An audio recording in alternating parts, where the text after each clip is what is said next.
All right, welcome to a new weekly class. Many of you also attend Mondays, our weekly text-based Tanya. Many of you are watching online and watch the weekly text-based Tanya and recognize the train in the background. That is the iconic train at the Levi Yitzchak Library in Cedarhurst. And this is the location where we have this class. This is not Monday text-based Tanya. This is something different. What is this? We're going to study different Maimorim, Chassidic discourses, also text-based, but it's not like Tanya where it's been taking us years to get through it. These are shorter texts, and we'll send out the PDF to those who are in the group. We'll send out a PDF beforehand so that you have the text, and it'll probably take us 3-4 weeks, depending on the length of the particular discourse we're studying, to get through that discourse. Also, because it's not as long, the material is not as long, I'll probably be able to allow a little bit more side conversations. In Tanya, I'm sort of a taskmaster. I say, let's stay on point, because I'm trying to finish. It's been 2 years and we're not finished yet. So with Tanya, I'm sort of trying to keep us moving. With these texts, they're smaller, so I think we have a little bit more wiggle room to get into side conversations. Also, the goal is that I do want these texts to be a jumping off point to gain some literacy in Jewish mysticism. So when we encounter different ideas, if there's a discussion that ensues, I'm not gonna cut that off so quickly. Okay? If it gets really crazy and out of hand, then I'll let you know. But I think this could be a little bit more laid back than Tanya, where we're pushing to finish. Okay, make sense? All right. So this first discourse that I've chosen. Why did I choose it? First of all, it's a classic, but also because this week is Parshas Noach, the second Torah portion of the new year. And this discourse was said in the week, or just following the week, of Parshas Noach. And it's related to the theme of Parshas Noach. Noach, of course, is the Torah portion of the flood. And this discourse is about not the flood, but a flood that we all encounter at some point, or at more than one point. And it starts, I should give you a little bit of history, by the way. The Maimer, interestingly enough, was not recited at a Farbrengen, which is normally where a Rebbe will say a Maimer, a Chassidic discourse, at a Farbrengen, at a gathering. This was said in the Rebbe's private room and was recorded and transmitted on a speaker system. On Shmini Atzeres of that year, Tavshin Lamed Ches, meaning the last few months of 1977, the Rebbe had a massive heart attack during Hakofas, during the dancing. And they turned his room into a hospital room, and that is where he was treated by doctors, and that's where he recovered. And in order to continue to lift the spirits of the Chassidim, the Rebbe was the one recovering from a massive heart attack. You'd think people would lift his spirits, but that's the Rebbe. The Rebbe lifts his spirits by lifting other people's spirits. So he wanted to continue to teach. So what they did is they set up a PA system where the Rebbe could teach from his room. And this was one of the Saturday night addresses. Basically, after Shabbos, the Rebbe would speak on a speaker system from his room, and this was Parshas Noach. So you remember how long ago Shmini Atzeres was? What was it? 2 weeks ago. So this was like 2 weeks after the heart attack, and this was the Motzei Shabbos, the Saturday night live discourse from the Rebbe's room. Okay? And the Maimer starts, as all Maimorim start, or I shouldn't say all Maimorim. The Maimer starts with a verse. Not all Maimorim start with a verse. Most do. Okay? And the verse is, MAYIM RABIM Loi yuchlu lechabes es ho'ava Unahares loy yishtafuha. That is a verse from Shir Hashirim, Song of Songs by Solomon. I'll translate it. Abundant waters cannot extinguish the love, nor can rivers wash it away. What is this verse? Song of Songs of Solomon is a love poem.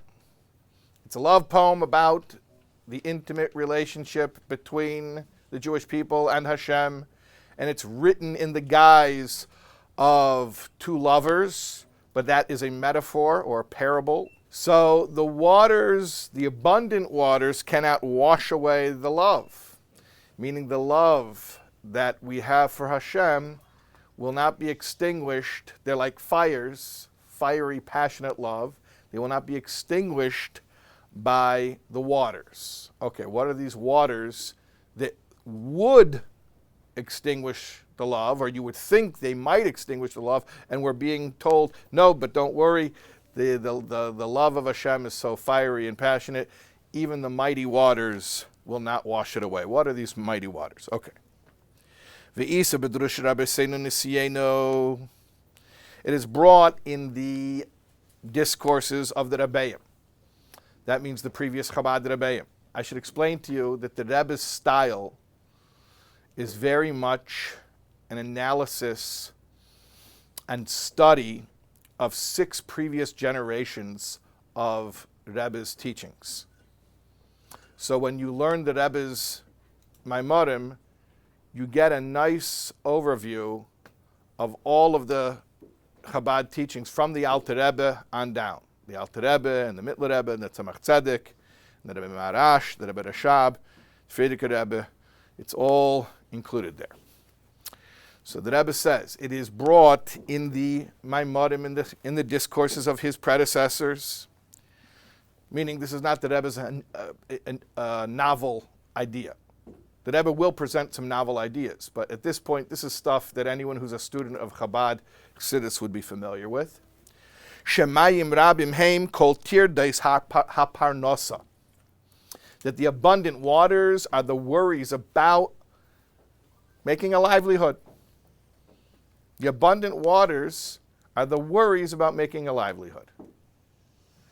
So, in other words, we worry about not being able to pay the bills, and that preoccupation with our financial stability could threaten, and often does pose a threat to our love of Hashem. But we're being assured here in this verse that no, it will not threaten our love for Hashem. It will not diminish our love for Hashem. And that's really what the Maimer is talking about. It's talking about how does our preoccupation with our worldly affairs and even our worries and anxiety about our worldly affairs, how does that interact with our love of God? And what the Maimer is going to tell us is that, without ruining it for you, this is not a bug, it's a feature. The fact that we were taken from heaven, our souls were taken from heaven and put down here in bodies and given physical needs, meaning we were put in a position where we have physical needs. That's not a bug, it's a feature. And that the fact that we need to worry about our material security down here, not only will it not diminish our love for Hashem, but, and this is what the Maimer is going to explain, it can actually amplify our love of Hashem.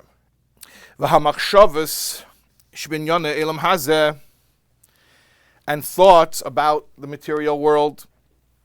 In other words, it's not just financial stuff, but all material stuff. V'im kol zeh, nevertheless, lo yuchlu lechabes es ho'ava ha'mesuteres. These waters cannot extinguish the ava mesuteres. Tanya students, ava mesuteres is a familiar phrase, right? What does ava mesuteres mean? Literal translation? The hidden love. It's an inheritance from Yeah. Hashem. The inheritance. Where does it go? We inherited it from whom? The Avos. Very good. From Abraham, Isaac, and Jacob. sheyesh b'chol nefesh miYisrael, which is in every Jewish soul. In other words, there are different types of love and different sources for love. Sometimes, like we're learning in Tanya right now, happens to be, we meditate our way into generating new love for Hashem. But this isn't that. This is the innate love. This is part of the operating system. This is part of the default operating system. It's already pre-installed. It's part of your neshama. It's instinctive. So the Jewish soul has an instinctive love of Hashem. And of course, it possesses that essentially, meaning that's part of what it is. It loves Hashem. And then it comes down into the physical world, and it's embodied. And you might think that the conditions of embodiment and the circumstances of embodiment would cause the Jew not to be able to access his or her instinctive love of Hashem. What the verse here in Song of Songs is telling us, that is not the case. That the worries about our financial security are not going to extinguish or diminish our innate, instinctive, natural love of Hashem. Unaharis lo yishtafuha, nor can rivers wash it away, as the verse says. Shegam kasher machshavos hanizkarim lamayla, hey matrides beyeser. That even when these thoughts are extremely unsettling, ad shehein mishoitatois b'merutza b'tamidus bli hefsek klal, they're incessant, constant, meaning you don't get a break from these thoughts. He's not saying that won't happen. It could happen. It could very well happen that you'll be in a situation where you are constantly beset with these thoughts of financial insecurity.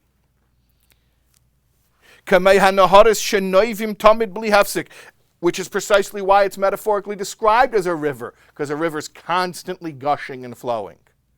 A river's constantly going. So these thoughts, imagine them, visualize. It's like a river. It just won't let up.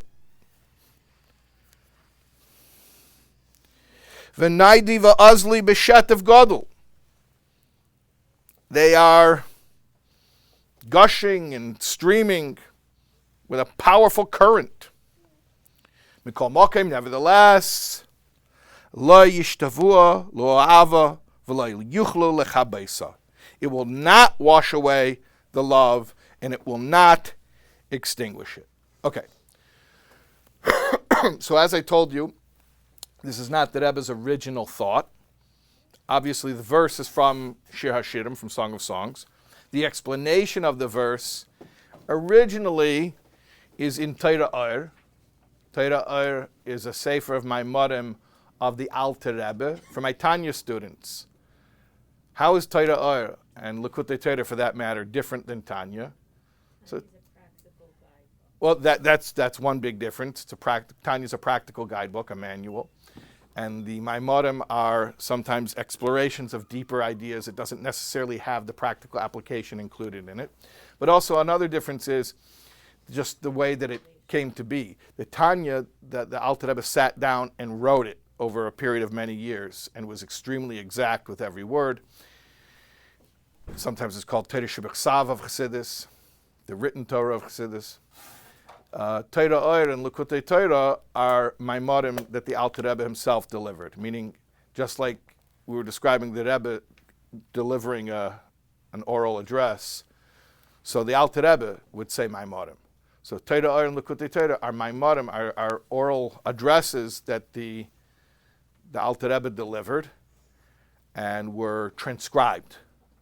And obviously there were no recordings back then, so everything was done purely with memorization and then transcribed and then edited. And specifically in the case of Torah Or and Likutei Torah, the final edits were done by the Alter Rebbe's grandson, the Tzemach Tzedek, who even included some notes in Likutei Torah and Torah Or. Okay, so at any rate, the point is, this concept that the raging waters described in Shir Shirim are the worries about our material security.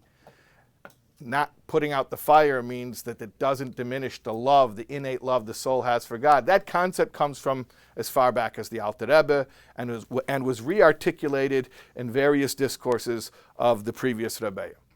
Okay, yeah. With all due respect, perhaps on a good day, I can talk to Hashem and say, don't let me get so far away from you.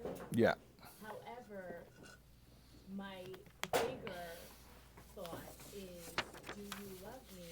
And if you do, how? Is it possible? So my concern is not so much, do I love Hashem? Mm-hmm. I have the opposite question. Okay, it's a valid point. For those who didn't hear, the question was, all right, so this mimer is promising me that I won't lose my love of Hashem. But I'm not actually worried about that. I'm worried about if I've lost Hashem's love. That's more of my concern here. So I have two answers for you. One is, maybe that's the subject of a different mimer. Maybe that won't be addressed here. Second answer is, maybe sometimes when there's a relationship that's dysfunctional or it's starting to fall apart and we feel that we're unloved or we question if we're loved or we question if we're appreciated and we don't like how we're being treated. Sometimes when we pause and look more deeply, we find out that maybe some of the things we're picking up on are a reflection of what we've been putting out. So it's possible, I'm just saying it's possible, that you may discover that your path to remedying what you perceive as a lack of love of Hashem to you may be accessible through cultivating your love or magnifying your love of Him. Right, but in a parent-child relationship, we don't have the child do that work. It's the parent that has to extend himself. Yeah. And spend quality time. So I would suggest to you then, if you're mentioning the parent-child relationship, I would suggest to you then that that's perhaps precisely why King Solomon is using the metaphor of marriage, because we're talking about that type of relationship. So don't think about it as, why does my tati neglect me? Think about it like my spouse and I are in a committed relationship and I'm not feeling the love, and perhaps it's because I'm not being loved, or perhaps it's because I'm not loving, or perhaps a little bit of both. And if I can learn how to tap into my love of my spouse, maybe I'll come to feel more loved. Maybe. Can I ask a question? Yeah. Two questions, but first, based on that, our whole association of Hashem is that He's a father, not a spouse. Our whole interpretation of Hashem is that He is our Father, not our spouse. That's not true. First of all, never make a categorical statement. Categorical statements are always wrong. Okay. Thank you for getting that joke. Okay, that itself was a categorical statement.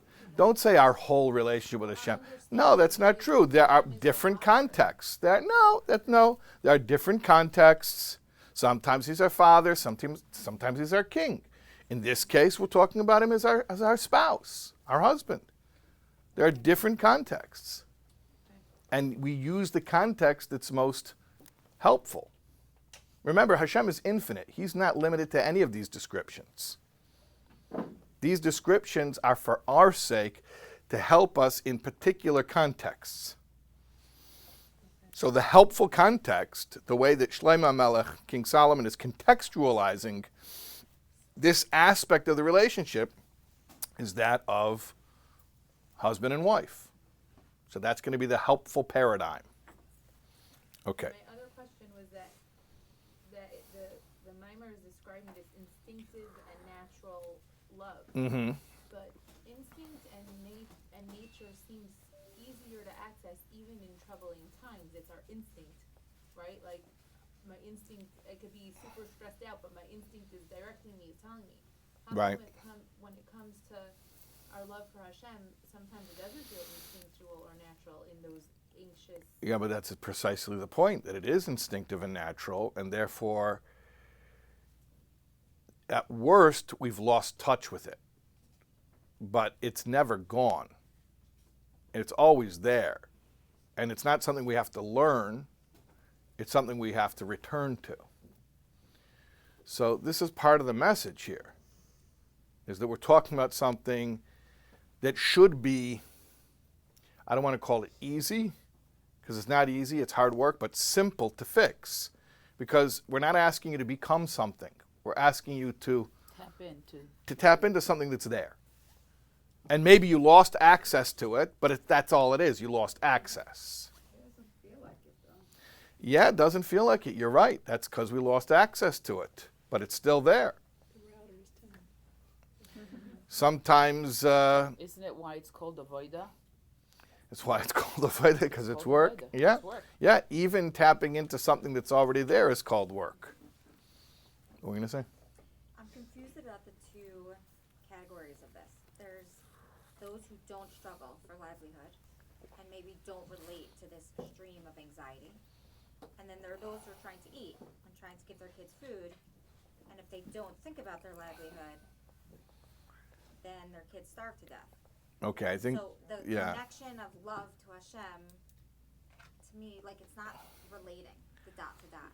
Okay, so let's break it down here. First of all, when you're saying there are people who are wealthy and don't think about money and people who are poor and they're thinking about it all the time, it's actually not true. Not in the extreme. I'm just saying a lot of people are not struggling with anxiety over livelihood. Right, but that's not because of how much money they have. People who are not experiencing anxiety over finances has actually zero correlation to how much money they have. Zero? Zero. Zero. And I think if people could afford their bills, there's definitely some relief of anxiety You would think. for a lot of people. You would think, yeah. No, there's zero correlation between how much money somebody has and how much they worry about money. In fact, some of the people who worry the most about it are the people who have the most of it. But that wasn't your main point. I think your main point was, I think you were responding sort of from an emotional place, and you were saying, well, what if there's somebody who is worried they can't feed their family? This is what I picked up from your question. It was more like somebody can't pay their bills and they can't feed their family. Why are you categorizing their worries as a lack of love of God? Right. Well, it's very simple. Because any preoccupation, whether it's about money or anything else, that takes your mind, it pulls your focus, is going to diminish your ability to focus on God. So that's what we're saying. We're saying a person would like to sit and learn more Torah or to pray at length, and they just can't calm down and do it because they're thinking about the bills. So it's not a judgment. See, here's the thing. You got to understand something. This is not a judgment. It's not a judgment. If somebody comes to the doctor and says, it hurts when I walk, it's not a judgment. It's a fact. They're not saying, oh, you wicked person, why is it hurting you when you walk? So when somebody says, I'm so preoccupied with money, I can't think about God. It's not a judgment, it's just a fact. The person is saying, this is the situation right now. So we're not putting the person down by saying that's their situation. We're describing the facts. I can't focus. I can't meditate. Forget about meditating. I can't relax and just be besimcha and tap into my emunah and betachan. I'm just in survival mode and my brain is focused on that. So that's what we're talking about. We're talking about somebody who is concerned that because of the fact that they're in a physical world with physical needs, they're not really able to tap into their spirituality. And what we're telling them is, don't worry, being embodied and being in a physical world is not going to diminish your spirituality. If you will listen and let us explain, you will come to see how it will actually enhance your spirituality. Not automatically. It has to be understood. Does this make sense, what I'm saying here? Sounds really good. Sounds good? Yeah.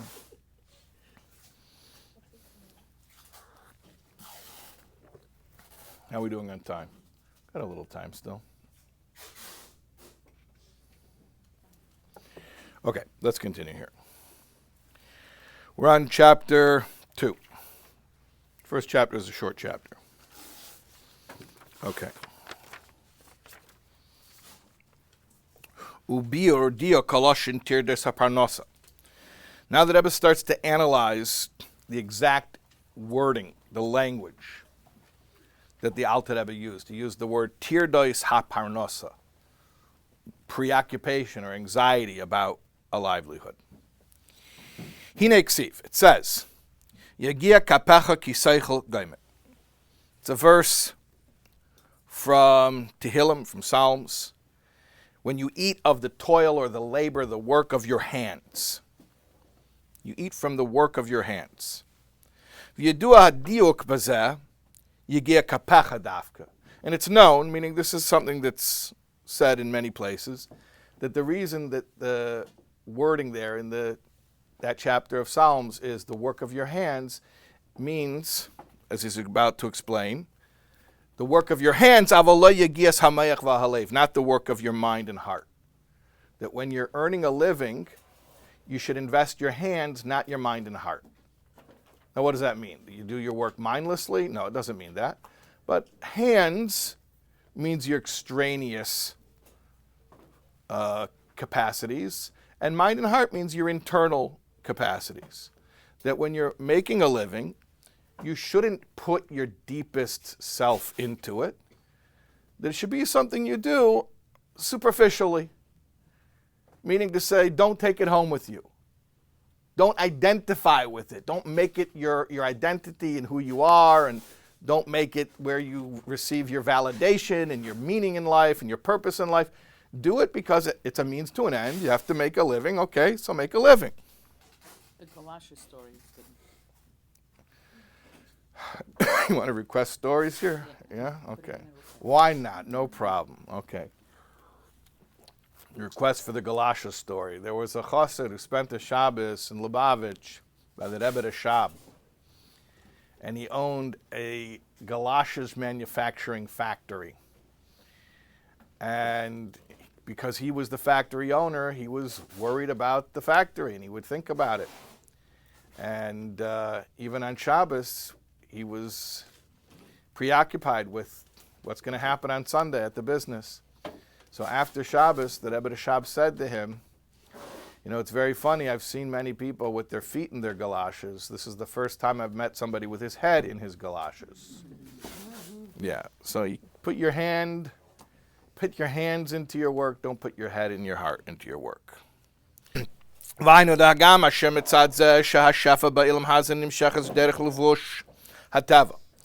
Even though we know that one's livelihood in this world comes through natural means. In other words, you can't just sit on the couch and say, God, make my livelihood materialize miraculously in front of me. We know that it has to go through natural channels, and therefore there has to be some hishtadlus, some normal effort. We call it making a vessel. There has to be some type of physical action that can receive the blessing. Like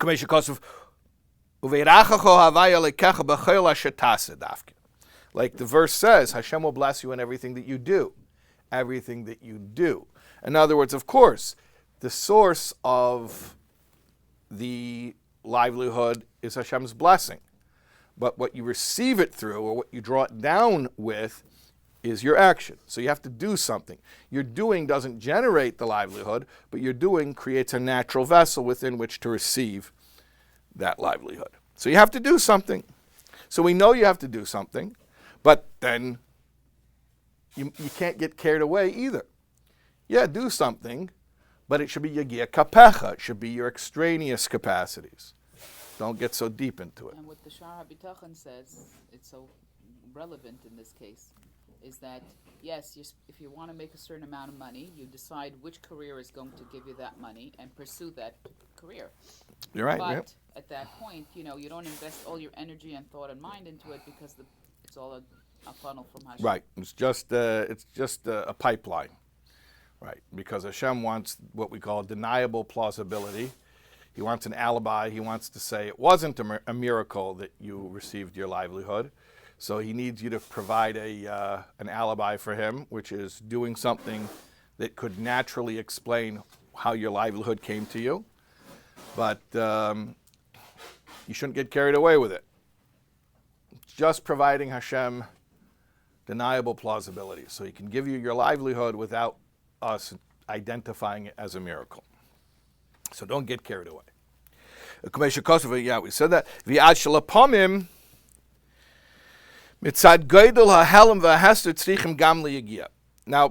Now, sometimes indeed, granted, there will be yagia. It says yagia kapacha, the toil of your hands.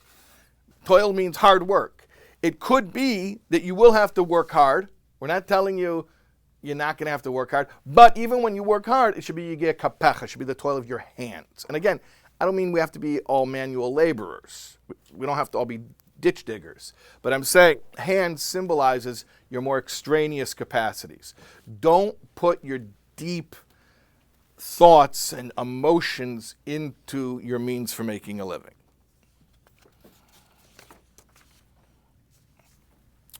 Mekol mokim ein tzorich lahasik b'asiyah zu ki im rak es koiches hachetzenim shelo yagia kapecha kapayim u'sharei evarim hachetzenim.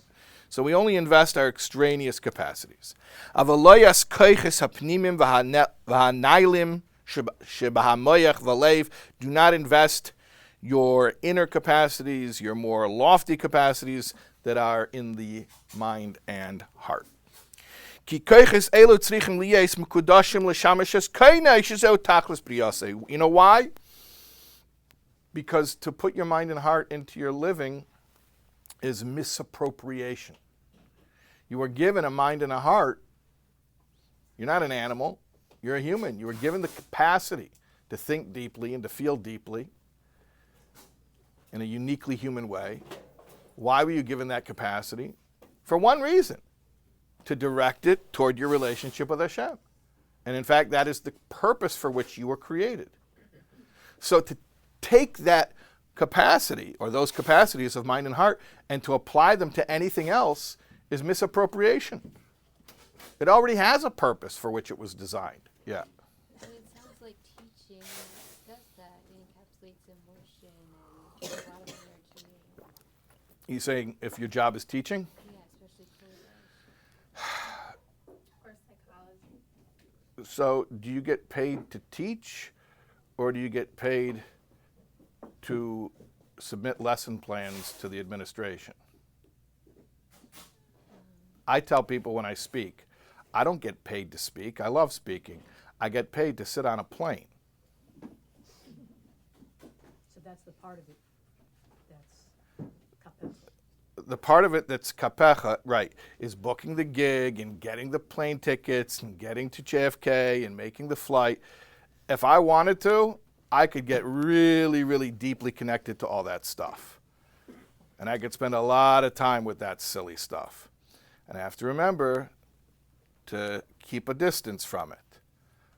But if you're talking about the part of your job that's actually not a job, it's actually itself part of your service of your Creator, yeah, that put your whole soul into.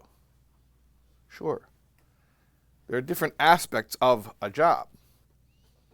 But some people have jobs where, they are ditch diggers. So what do you want them to do? They dig the ditch, and then they don't put themselves deeply into it. Maybe even while they're ditch digging, they're thinking about God. But depends on the type of job that you have. Some of us have jobs that are very interwoven with our Avodas Hashem. Some people are not so lucky, and they have a job, and the way that they make it holy is after they're finished working, they take that money and spend it on holy things like giving tzedakah and giving their children a Jewish education and so on and so forth. The point is that the mundane aspect of your job, whatever proportion of your job is mundane, don't get so deeply invested in it emotionally or mentally. That's the point. And is this idea something we should generalize to everything in our life? Yes. Now, we're talking here specifically about making a living, but it could be other mundane things. Sure. Absolutely, yeah. It just seems like so many hours of your life.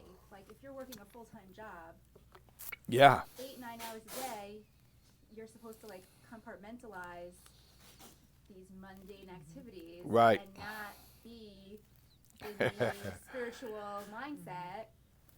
And then you go home and like for a couple hours after work, you Right. can So 90% of your day, you're in like autopilot, just coasting through the mundane stuff. But You it's have to be- also you have to but be it's also ethically- spiritual. You have to be Because when ethically, you serve- business-wise, you have to exactly. be ethical, you have to treat your coworkers with, that's all. You're also Kedusha. serving Hashem that way. In fact, that's the most Even the important way that ditch you're digger serving has to Hashem. be nice to the Right? animals living in the burrows and be nice to his fellow ditch diggers. So let me get more Yeah, exactly. specific about what we're talking about. Tirdas haparnosa doesn't so much mean focusing on the task that you do in order to make money. It's more about when we speak about your mental and emotional investment, what we really mean is not the task, meaning when you do something, do it well, whatever it is. If you dig ditches or you stock a warehouse, or whatever you do, do it well, pay attention to it, and do it well. What we're talking about is the preoccupation. So while you're doing the job, what's on your mind? Oh, I got 4 more hours, and how much am I getting paid per hour? And then the end, and that's going to be this amount of money, and then they're going to take this amount of taxes, and this is my credit card bill. So that you could be thinking in your mind while you're working, which many people are thinking that. Or you could be thinking, here's what I'm doing right now. Let me just keep it simple and focus on doing what I'm doing well. And if I have any other headspace, I'll think about God.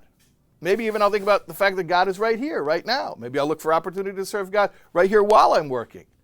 But what we're really talking about is not, well, be on autopilot while you're working. That's not what we mean. We're saying, to whatever extent there's extra headspace, where are you applying it?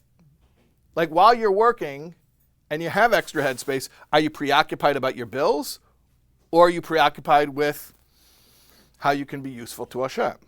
That's what we're talking about. Is there any space within the concept of moving up in your career or aiming for success monetarily? Is there any spiritual space for that? Is there any avodas Hashem in that? Is there any spiritual space for having ambitions in your career? I guess. Yes, but you have to be very careful with it. It's a practical thing. A lot of us, especially men, that's a sexist statement, but I think it's true, attach an inordinate amount of emotional significance to their success in the workplace. And it becomes incredibly important in their entire self-concept. And that's precisely what we're saying not to do. So is there a place for having a plan how you're going to get promoted and how you're going to grow your business or whatever? Of course, just like there's a plan for having the job that you have now, there's a plan for having a better job. But don't get so emotionally attached. That's what we're saying. Okay, let's try to finish up this chapter. V'hagam shemekevin shehashefa misalim mistater beluvush yateva tzarich lishtamish gam besiklei l'tzerich ho'esek. Because the way that we make a living is you have to do your ishtadlis, you have to do natural, normal things. So obviously it's going to take some amount of thinking. It's going to take some amount of thinking. Hu rak ma shemuchach lo asiya. But it should just be what's necessary. Don't overthink it. And definitely don't take it home with you and don't stay up at night thinking about it. Avalei be'efen diagia bischachmus v'tachbulais. It shouldn't be with hischachmus and tachbulais. I don't know how you would translate that, but like overthinking and conniving. And no, conniving means like nasty stuff where you're going to do something unethical. This doesn't necessarily mean doesn't mean unethical. It means obviously crossing the line of like doing something unethical is wrong. But we're saying even here, like even if it's purely kosher, but it's just a lot of thinking and, like Ralph Cramden. Are you guys American? You know who Ralph Cramden was? I'm old and I don't get it. Is it an old reference? Ralph Cramden was a bus driver. His best friend worked in the sewer. He lived in a little one-room apartment in the city, and he was always coming up with these money-making schemes. How he's going to finally make it rich. He was obsessed with these silly money-making schemes. Okay.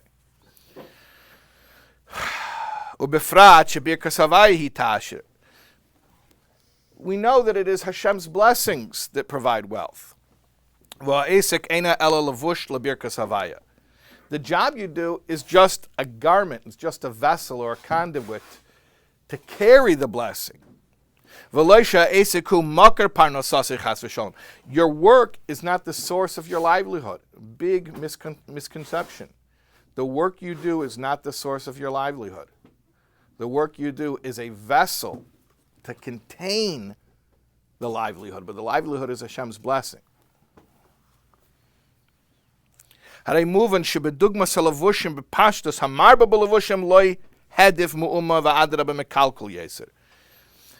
like we know, this is from the Tzemach Tzedek, from a mimer of the Tzemach Tzedek, that it's like clothing.